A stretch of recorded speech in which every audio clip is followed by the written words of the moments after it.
What's up, man? How's it going? Good morning. Good morning. I know it's early over there. Did you want this vertical or horizontal? Vertical's better. I'm just doing it on my phone here. I guess you're on your phone too, yeah? Yeah, yeah. Set this up. You got a home studio there or what? Yeah, yeah, yeah. I always go to the home studio. I think I've only ever been in a real studio like one time. Didn't enjoy it. Yeah, you record your own shit, don't you? Yeah, yeah, yeah. Right on. Right on. Well, we'll get right into it here. I'm Flesh and Fur or Johnny. I live in Victoria here. Thanks. Um, I've been doing some interviews with some dope underground and not so underground Canadian artists like yourself. Um, so it only made sense that we had Classified on here. And Okay. yeah, we can jump right into it here. How how did you get the name Classified, or is that classified? It's not classified. It's just a shitty story. Uh, Okay, yeah. just being a 15-year-old kid, 14 or 15. I was going to record, on a four track with one of my boys, and we were thinking of rap names. And I always had different names and came up with classified, thought of a bunch of words to play off, class of my own, shit like that. And then, sorry, I got someone calling in. Let me close that off. Yeah, there we go. And then just ran with it. I'm going to be a tech thing. Like, I'll just use this for now. And then here we are, 30 later, still rocking the same alias. I probably would have just went with my real name Really? if I if yeah, like if I was more comfortable and just not trying to follow the trends of hip hop, needing a rap name in those days. But Yeah, yeah, yeah, man. right on. Um, so you're from Halifax, or you're from Nova Scotia? Yeah, Nova Scotia, just outside of Halifax, like 20 minutes, small town in called Enfield. Right on. Okay. What what Canadian artists did you grow up listening to, or just artists in general, but like mainly interested in the Canadian ones? Yeah, yeah. Like when I first came up, started listening to hip hop. I never really paid attention to like Canadian, like even like Maestro Fresh West, like Backbone Slide. I didn't know that was Canadian when I was in school, and like Right, if right. that would come on, it was just another cool hip hop song. I don't think it was till maybe the Rascals when they came out with Cash Crop. That's when I kind of started paying attention more to the Canadian scene and going, oh, this is from Canada. And then Beat Factory with like Danny O, Chalk Cardinal, all that. So Yeah. I'd say mid '90s, that Toronto hip hop, Vancouver scene, Swole members, all that stuff. That's kind of when I started paying attention to like what Canada's put out. Okay, yeah. That's kind of it's kind of at the beginning of when I think you might be a little bit older than me, but I started listening when like Cardinal Official was coming. I'm from Toronto. Yeah. Um, but I started listening when Cardinal Official dropped Bacardi Slang, and then I kind of forgot about Canadian hip hop for a while until you came around, and I was like, "Oh, this is dope!" Like I didn't know Canadians can make dope hip hop, and Oh, here we are. But glad the reconnect back to the Canadian hip hop. I'm not mad at that. yeah, no, you brought it all the way back around. I remember, I think it was when the Olympics were going on. You dropped "Oh Canada," Yeah, yeah. or maybe no, it was before that actually. You dropped Maritimes, and I was like, "This is fucking dope." I wasn't from the Maritimes, but like, it was an anthem, you know? No, it's funny how much love I got from the Maritimes because I thought the same shit. Like this would be for the people from the Maritimes, they're gonna love it. But I remember the first time. It's funny we were just talking about it, but like Maestro Fresh West reached out to me. It was because of the Maritimes. He was just like, "Bro, I heard that song," and someone from Toronto, and on that stage that he was on, that was an honor to get that call. You really put Halifax or just the East Coast in general on the map with that. Like, you Hmm. should be proud of that one. That one's a fucking national treasure right there. Yeah, we So still break shows once in a while too, so it's fun. yeah, totally. I've been thinking about doing one for Vancouver Island. I want to take it's Victoria, and I want to take the Victorious Yeah, yeah, yeah. Victoria. I want to take that, but make it Victoria. I don't know how I'll do with the samples. Maybe I'll just like do it I myself, and so I can clear the sample. cut the S off of it. You could make that sound exactly like Victoria. Put a couple Yeah, extra vocals on top of that. That'd be pretty easy. yeah. But it's inspired by that shit. Like, Bacardi slang, like Welcome to the Maritimes, like Yeah, even Snack the Rippers, From the Dirt, like these are just anthems, you know? Yeah, I find some people write the best songs when they're representing really what they're from and where they're from and what they're about. Because it's kind of like a lot of that time, it's like the first introduction for a lot of people to that area. So you take a lot of pride and make sure you're representing the right shit when you're writing those songs. Definitely. And then it resonates with the people around you because like they're proud of where they're from. And yeah, it just resonates, right? Yeah, man, definitely. So how do you find the crossover is with the US market? Like have you been able to break in at all? Like how I is never that going? been down there. Like I've been down to like South by Southwest 4 or 5 times. We did a couple little tours. Like we toured through San Francisco up through like I can't even remember what the hell it was. Cincinnati. Like we hit a couple things there, but nothing like I did in Canada. Like to me, the reason why I've been able to do what I did in Canada is because I've been touring the country since like 2000. You know, starting with like going on a Greyhound bus with me and my boy and playing for like 20 people a night to the next time renting a minivan and playing 50 people to the next time. Right, right. It kind of kept growing. We're in the States. I think I did like one little run one time 15 years ago. So never really put the work in down there and just, been pretty comfortable in Canada doing it the way I do it. Yeah. But no, of course you'd want more cross. I don't care if you're from the States, Germany, wherever. The more people that are going to listen to my music, appreciate what I do when I'm in this room by myself. That's the end goal. Like at this point, Yeah. it's not even like I'm pretty comfortable for the rest of my life. Like I really don't have to work anymore. I don't got to do music. I just still love the craft of it. I still have fun rolling up a joint, coming to the studio, making a beat, and just put something out. And then it gets to the point of like, oh, I'm proud of this song. I want people to hear it. And that's Yep. when all media content gets built and all that extra stuff because you want people to hear this music that you put that work in. Yeah. So you try to focus on Canada just because like that's where your demographic is, or Touring wise, I do because just I can make 10 times as much money as a show in Canada. If I'm leaving my family, like shows are fun. I love going out and do festivals for a night or two, but going on the road for 5 weeks is, especially now at this age where I'm getting a little bit older, like, it takes it a little bit out of you. So I'm only doing that if it's worth it money wise, even though I just said it ain't about money, but touring and stuff like that, that is still like, I'm not going out in a minivan for $500 yeah, to yeah, go yeah, thing. Just don't got that in me now. 20 years ago, 15 years ago, hell yeah, anywhere you want to go, let's go. I just wanted to play any stage, but now pretty comfortable here in Canada. But we are making plans. Like we got some overseas plans we're kind of looking at right now, and a little bit yeah. of stuff, but just never really put that real work in there to have a real fan base out there. Why do you think it is like I see a lot of Canadian artists they'll do their Canada tour, they'll do an Australia tour, a Europe tour. They'll kind of like sidestep the States a lot of the times. Why do you think it's so hard to get attention in the States? Is it just so saturated, or is it just like it's a harder form of hip hop, or like So much going on down there for anything to stand out. But at the same time, too, like for me and my type of hip hop, like the mainstream hip hop in the States isn't the same as the mainstream hip hop in Germany. yeah, totally. Almost more like the type of shit I would listen to. It's a little bit more old school, a little bit more, underground almost type thing. Where the States is, well, you know what it is. The States dictates the sound for the rest of the world. And, the trap stuff, whatever you want to call it, really isn't like the scene. Like if you're going to check a classified hip hop show, you don't know who I am, you're probably not going to expect the type of music I do. Yeah, If New York or LA or Miami or some shit like that.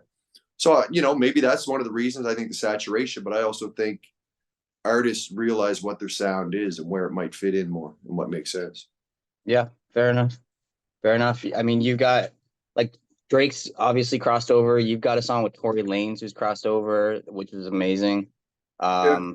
There's like Belly and stuff, but like it's very few and far between. Even Mercules has a hard time crossing over there. Yeah, like Um, Mercury got numbers. Like, I don't think Mercury's is a Canadian thing. I don't think he toured a lot in the States yet. mhm. But like if he went down there, he could probably do all right. But yeah, like Drake's the biggest fucking artist in the world. Like Exactly not right. crossover. He crossed over it and took over the shit and changed the whole game in America. So that's Exactly. I know a lot of people hate on Drake because it's not a shit, but I think people should be proud of that from Canada. Absolutely. Even if he's not your style of music, It's like not that's just 100%. And all these things you say that he's not hip hop and all this shit. You know, I see most huge Mos Def fan, but that shit was stupid. That's just Yeah, hate.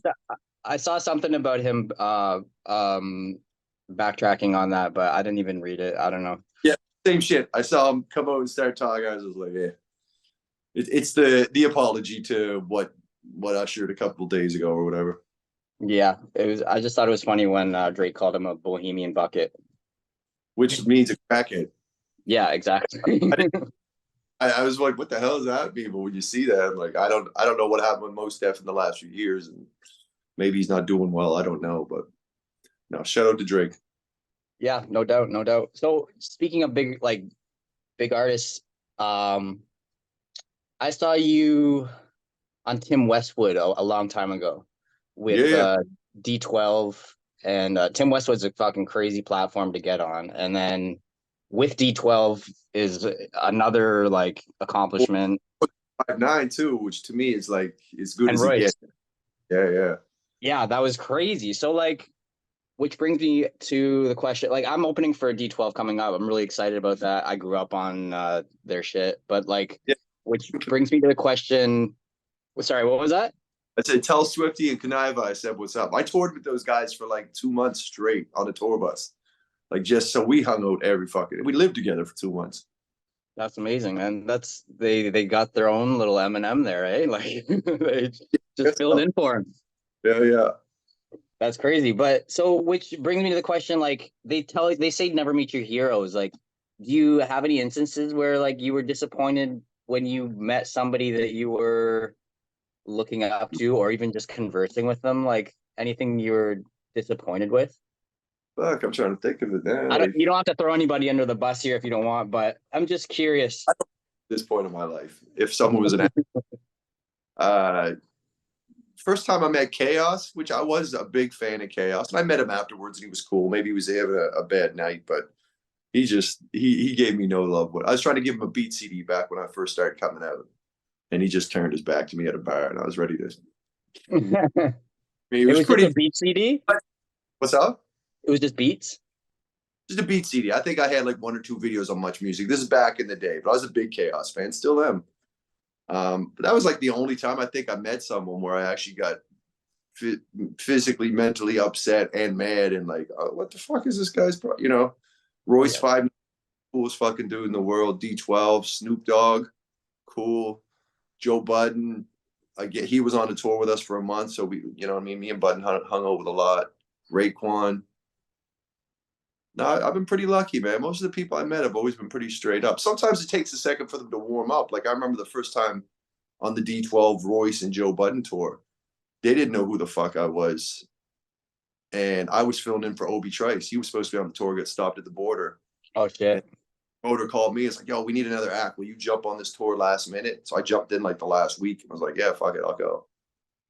And I know all these guys are like, who the fuck is this Canadian dude that's on our tour bus traveling? And then after the first night, they saw my show. As soon as I got off stage, they all stood up backstage like, bro, we didn't know. I'm sorry. Shook my hand, gave me a lot of love. And from that point, it was just anything they were doing, like Tim Westwood, they're like, Clash, you got to come with us, man. Let's go. And, That's that was a big moment for me. Hmm. So they invited you to Tim Westwood. That's how you got on there. Yeah, yeah. I was just on tour in London with them. And they're like, yo, we got Tim Westwood tomorrow. You want to come? So the first thing I'm like, oh shit, I got to think of a verse. I need a verse for this. And I was nervous. I was the last guy spit. You can hear it in my voice when I'm rhyming. Like when I'm like, yo, classified you, whatever. I can hear the nervousness in my voice. And then like 2 bars into my verse, I could see like, even when I watch it now, it's like, boom, okay, I'm comfortable now. I'm doing my thing. Yeah. That's dope, man. That's super dope. Next question here. So I saw you a few years ago perform in Victoria. It was, I can't remember who you were with. I think it was Maestro and maybe Choclair, or did you tour with both of them? Or 2018 probably. yeah. 2000, yeah, it would have been them. So you put on quite a show. Like I've never seen somebody do that before, but you made a fucking beat on stage with your beat pad Yeah. and you fucking rap to it. And that was incredible. Do you is that like a usual thing you do? And do you make all your own beats as well? Yeah, I make all my beats. Always have. Every song I ever put out, I made the beat. Um, the song you're probably talking about is called "Beating It," which is a song I did 15 years ago now. But it was like you said, it's me digging through samples, finding samples, start making the drum. But while I'm doing it, it was it's just one of those creative tracks. It was almost like an interlude on the album, but it has became one of those for long-term fans, if I'm doing shows, someone's yelling out, do beat, make the beat, man. And, once in a while I'll do it. Sometimes I don't, but no, it's always a cool moment when people recognize that old school shit. So I like to drop it for them. Yeah, I was super impressed. I've never seen somebody do that on stage, and it was just like, yeah, this guy's not just a rapper, he's an artist, like that Appreciate was that, pretty man. cool. Of course. Um, so I interviewed another rapper from the East Coast there, Cavi. Have you heard of Cavi? Yeah, I know Cavi. I don't know him really good, but I know the name, and he's been around for a few years. Super dope artist. Is there any up and coming like East Coast artists that you want to shout out, or that have your that you have your eye on, or like who's coming up in the East Coast under you? Like we know well, I know you, Quake Matthews, Cavi, who else is like dope out there? And is Halflife signing people still? Nah, nah. Once in a while, what I mean? I'm working with this guy. He's not a rapper, but he's a singer-songwriter, Brett Matthews, who's been singing like on a lot of my records, plays guitar. That's kind of who I'm focused on right now. Just, I like working when I'm working on my shit because I just finished my album, which is like hip hop, hip hop, hip hop. So on the side, I'm like, I want to work on something different. So that's why I'm working with Brett and this music stuff. Um, I'm not like if you asked me 5 years ago, I feel like I could name every underground rapper coming up in Halifax because I was a little bit more tapped in. Now I feel like every other day a new rapper pops up that I've never heard of before. And, half the time you never hear them again 2 weeks later. So like to be, there's this girl named Lavender that's really dope. I like What's her their whole name? Lavender. Lavender. Okay. And I know I'm forgetting a bunch of people. There's people that are dope, and I'm just I not asked remembering. I asked because like it was on Maritimes, you shouted out a bunch of rappers, and then I went and looked up those rappers. I was like, Buck 65, who the fuck is that? And like I can't remember the other rappers you shouted out, but I was like, Yeah, well, I'll check out what the East Coast is like. yeah. Buck 65 is a pretty big artist over there. Like he's toured the world. He's done a lot of shit. Like before I came up, he was kind of that guy. A little bit more abstract hip hop. But then like every other artist in there that I named, trying to remember the line now. But it was most of them were cats that I worked with or people that were on the scene. Because in those days, everybody did shows together. Everybody knew everybody when you're on the scene like that. So it was easy to make a list like that. Now I Yeah. would have to do some research and be like, who's really doing the shit on the East Coast right now? Yeah. I'm You got your you, it. I got my own shit. I don't really pay attention to the scene the same way as I used to 5, 10 years ago. when you're deep in the underground, they're more competitors or they're more like your colleagues, and now you got your eyesight on bigger shit. Now your colleagues are like much True. bigger. Like I got my eyes set on my kids' basketball tournament this weekend rather than the fucking hip hop show. I mean, like little Exactly. things, it just kind of pull you away from some of that stuff. But I still try to tap it. Like once in a while, I go in and just kind of look what's going on. When the East Coast Music Awards puts out their nominees for Best Rap Album of the Year, I'll usually go through it and try to connect who's who and make sense of it. But Yeah, just yeah. yeah, Okay, so I just got a couple more questions here, but so like how did you get from an underground rapper to Juno nominated? Like I know there's a lot of steps in there, but like how if you could give a underground rapper some advice on like what things to do and what things not to do to getting to that level, like how do you do that? It seems impossible. it definitely. I feel like it might be harder today because there's so many avenues. Like everybody puts out a new rap song every week. It's hard to make something that stands out, but Yeah. leave live shows. Like I've said this from day one when I was coming up 20 years ago. Like the internet's cool, you know what I mean? Utilize that, but don't rely on that. Like get out and meet people, do live shows, learn how to put on a live show. Like Right. I make more money in one live show than I make in 6 months streaming. album sales. You know what I mean? I can go do one show and I can do 2 shows and make pretty much as much money as I make in streaming for the year. Yeah. And that's because, yeah, I got some hits and stuff like that, but I can play. I'm pretty comfortable to be able to play any audience, whether they know my music or not, whether it's a rock crowd, hip hop crowd, or older people. And I've been on stage so many times and know how to read a crowd that I can be like, okay, let's do this now. Let's throw in a fucking Tom Petty song right now, and we'll just do this right now, just to fuck things up and make it a little different. So just doing those live shows over the years has kind of got me in that comfort zone where I feel like I can do that. I can get booked for all these different gigs and festivals and stuff like that. Yeah. And then the other, just if you don't love this shit, don't waste your time. Like it's something you want to wake up and be like, oh, I can't wait to get in the studio, work on this. And you know, making music's one thing. And then the other side of it is the promotion, putting your head down, a lot of common sense of going, how do I get this music out to people? And there's no just do this and this is going to do it. It's you just try as much shit as you can and keep fucking trying. It takes a lot of drive. It takes a lot of hard work. It takes a little bit of luck. But at the end of it all, if you don't love it, it's not worth it. It's not going to turn into something if you don't love the whole process of what you're doing and making music. And, you know, when you go in for supper, your mind's still racing about how am I going to get that verse finished? What's that line I'm looking for? What do I want to do to the beat? Like my mind is always racing like that for 30 years. So like, I'm a big believer. And just even talking to people who are successful, the people I know that I worked with that turned this into success, they're the same way. They wake up and they go, what the fuck am I doing today? How are we doing this? Let's go. You know, they're still excited about it. Yeah, fair enough.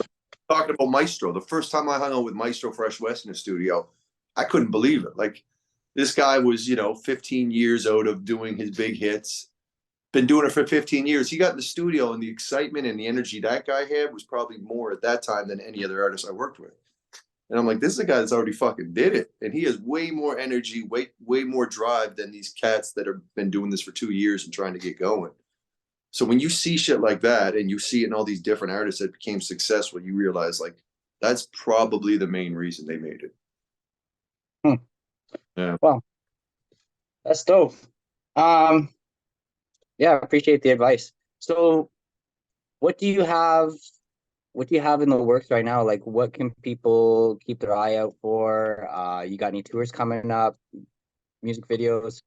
Yeah. No, I've been dropping a song and a video, a new music video every 6 weeks since September. So I dropped a song called People, then a song called Wonder, one called The Hardy Boys, me and my brother. And then just dropped another one 2 weeks ago called All Wrong. And dropping one more with Master Ace in 3 weeks. And then I'm going to drop the album in April. So just rolling it out different, man. It used to be like put out a single or two and then put the album out. Now, like with streaming and the way it works, to me, I wanted to get it like all these singles as their own little bit of light and then put it out as a full package.